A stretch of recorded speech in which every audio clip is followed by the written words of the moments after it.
You know, it seems like forever since the Sultan closed on Atlanta Highway, I guess over a year ago. And, you know, they always promised they were going to reopen as soon as they could, and they finally did. They're over here on Baxter Street now. They've been open about a month. The menu is better, the food is just as good, and the owner Zuhair is going to show us how to make Mediterranean meatballs called kibbeh. This is the process for the outer shell. The outer shell consists of the cracked wheat. The cracked wheat is set in water for about an hour before we start doing it to get the cracked wheat soft.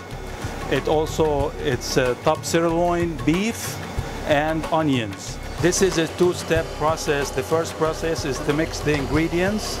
The second process is to make sure that everything is kneaded properly and mixed properly. We add the spices to this outside mixture and knead it some more, and then it will be ready for it to be the outside shell.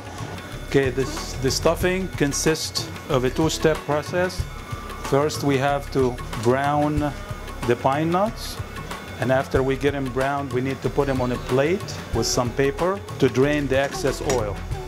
We're ready to do the stuffing, which is the onions and the meat, and the ground meat. We'll start with the onions. This meat was previously ground. It's top sirloin. It's best for the kibbeh not to have any fat in it. It's pure lean meat. Now we're ready to add the spices and the pine nuts.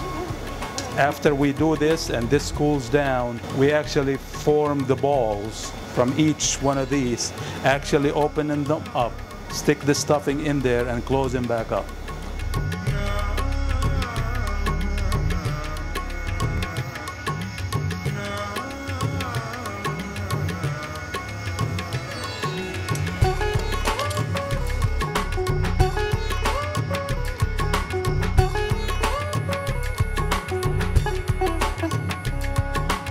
After all that preparation, we're actually going to try a kibbeh, and we're going to do it Zuhair's way, which is to take a bite of the meatball and follow it with a little bite of a yogurt in a spoon.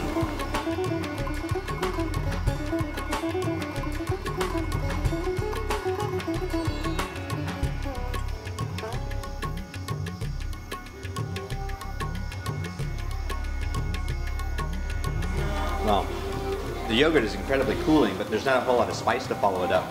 The texture of the meatballs is probably the best thing. You've got that crunchy outer shell and the savory fillings. You can really sense all of the work, obviously, that goes into making these, and all of the separate ingredients and all the steps. It really comes out in the flavors. The Arabic word of the day is shukran, and shukran means thank you. We thank you for visiting us, and we hope to see you soon.